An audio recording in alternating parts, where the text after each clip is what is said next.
ओम शांति।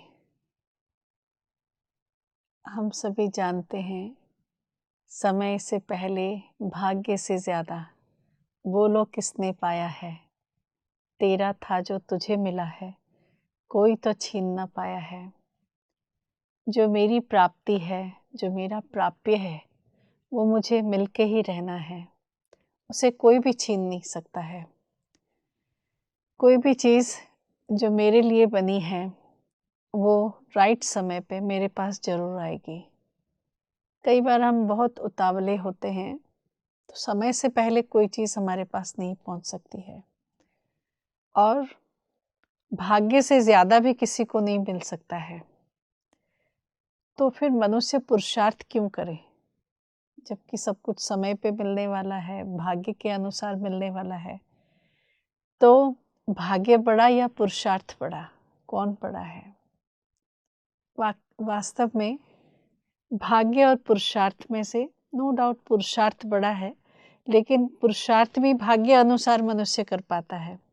कई बार हम बहुत कोशिश करने के बाद पुरुषार्थ भी नहीं कर पाते हैं। तो ये एक दूसरे के पूरक हैं। जो आज भाग्य है वो कभी पुरुषार्थ था। पुरुषार्थ के आधार पे भाग्य बनता है, भाग्य के आधार से हम पुरुषार्थ करते हैं, और फिर ये पुरुषार्थ हमारा भाग्य बन जाता है। दोनों एक दूसरे के पूरक हैं। तो कभी भी हमें कभी ठहर जाने की, कंफ्यूज होने की आवश्यकता नहीं है। कई लोग कहते हैं, मैं मेहनत तो बहुत करता हूँ, लेकिन मुझे फल की प्राप्ति नहीं हो रही है। थक नहीं जाओ, हारो मत, क्योंकि ये मेहनत आपका पुरुषार्थ है। ये पुरुषार्थ धीरे धीरे भाग्य उदय कर देता है, भाग्य को बना देता है, और वो भाग्य फिर हमारे पुरुषार्थ को इंस्पायर करता है, और हम राइट वे पे पुरुषार्थ कर पाते हैं। तो प्रारब्ध और पुरुषार्थ एक दूसरे के पूरक हैं। एक दायां पाँव है तो दूसरा बायां पाँव है। जैसे आप केवल बाएं पाँव से नहीं आगे बढ़ सकते हैं, वैसे ही आप केवल दाएं पाँव से भी आगे नहीं बढ़ सकते हैं। तो इसलिए चलने के लिए पहले दायां उठाते हैं तो दूसरे उसके बाद बायां उठाना पड़े।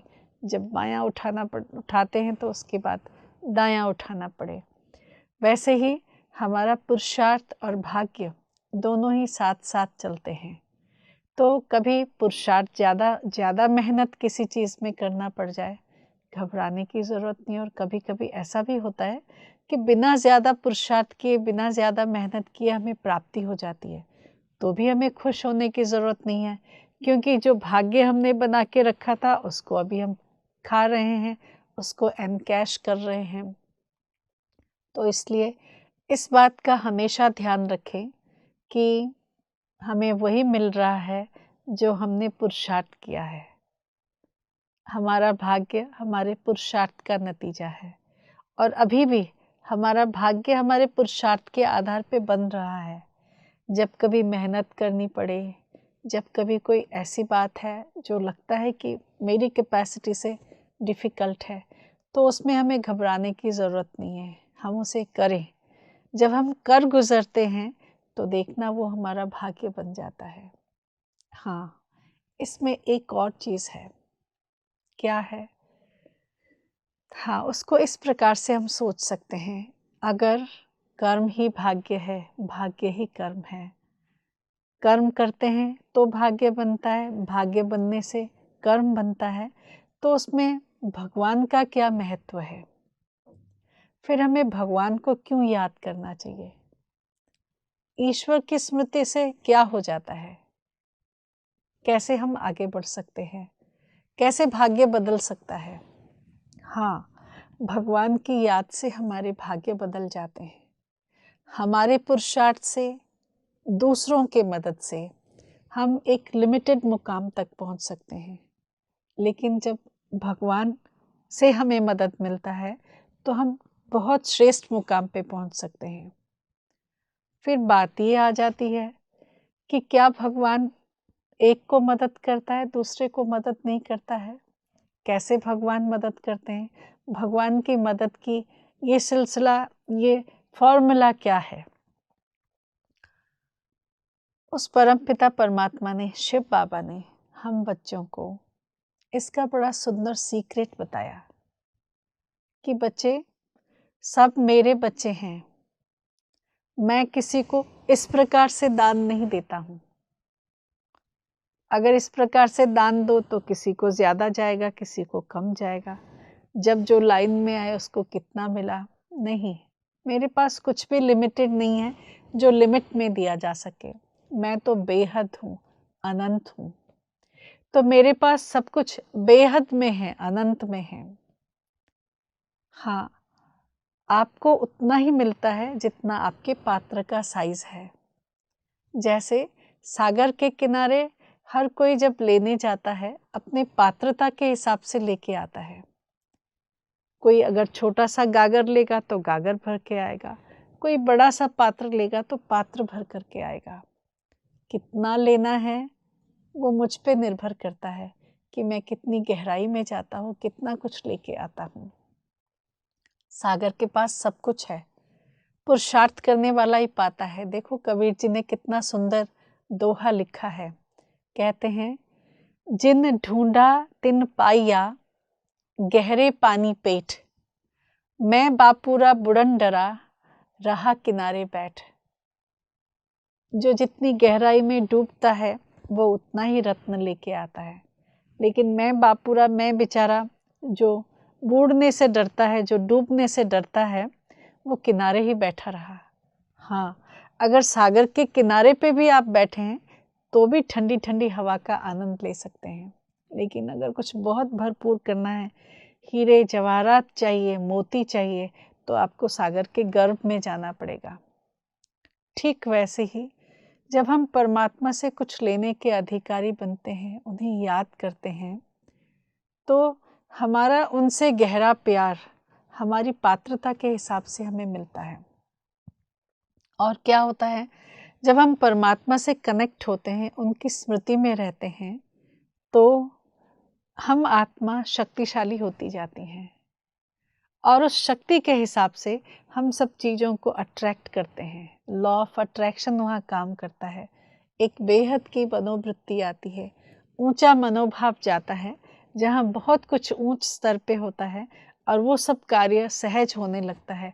वो सब कुछ हमें सहजता से प्राप्त होने लगता है। हम सोचते हैं भगवान ने दिया, भगवान ऐसे उठा के नहीं देते हैं, वो तो सागर हैं और हम अपने हिसाब से जितना उनसे कनेक्ट हुए, जितना चार्ज हुए, जितना एम्पावर हुए, उससे सब कुछ मिल जाता है।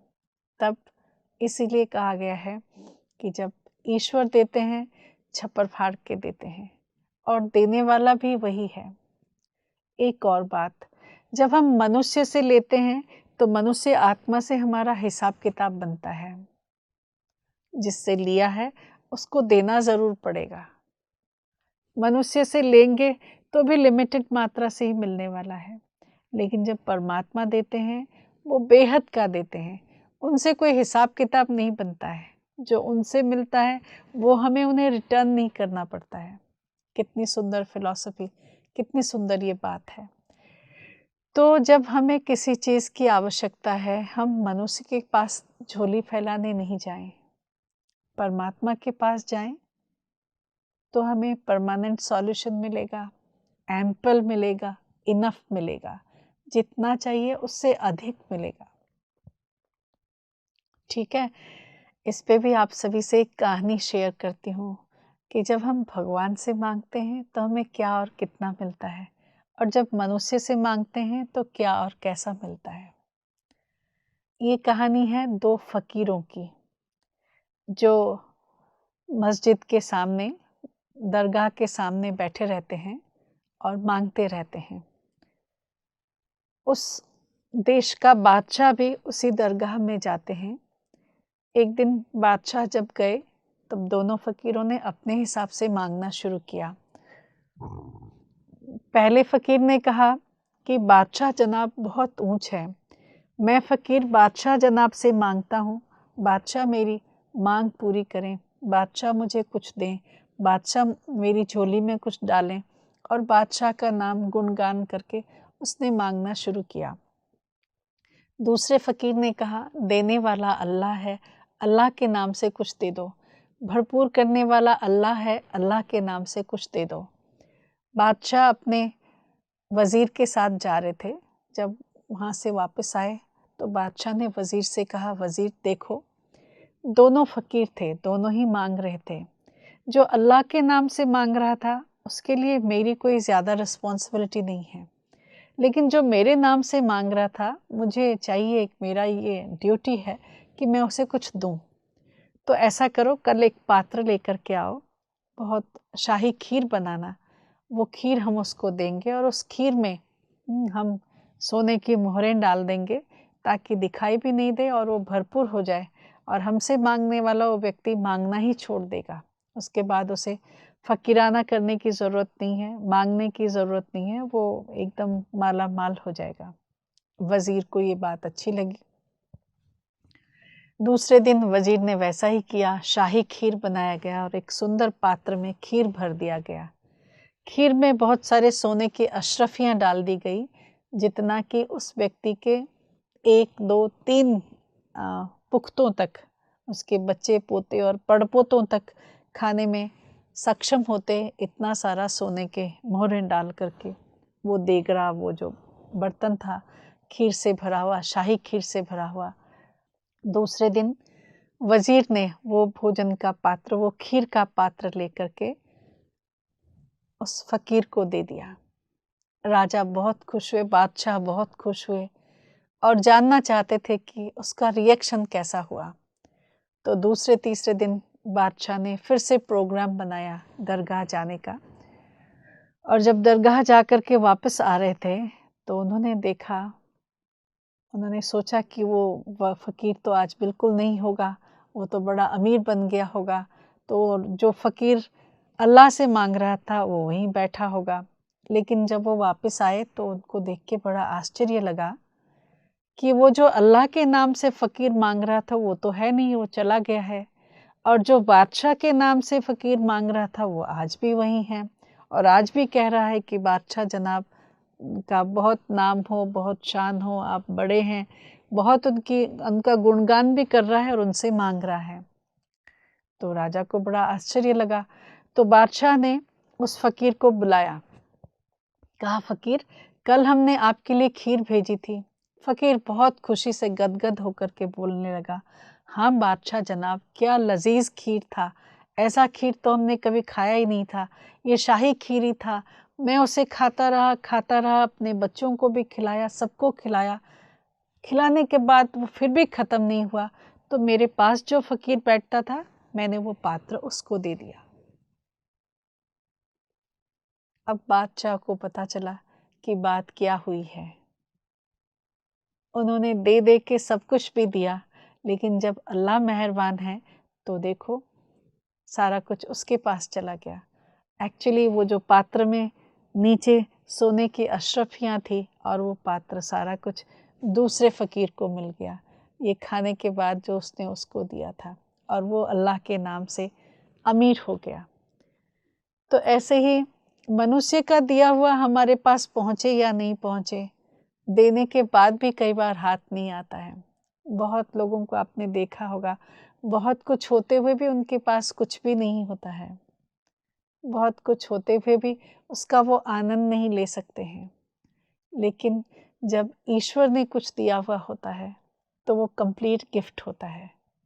बहुत लोगों को हमने देखा, स्थूल में उनके पास कुछ भी नहीं होता है, लेकिन वो इतने भरोसे में रहते हैं, इतना परमात्मा के प्यार में खोए हुए होते हैं कि उनके पास सब कुछ भरपूर होता है।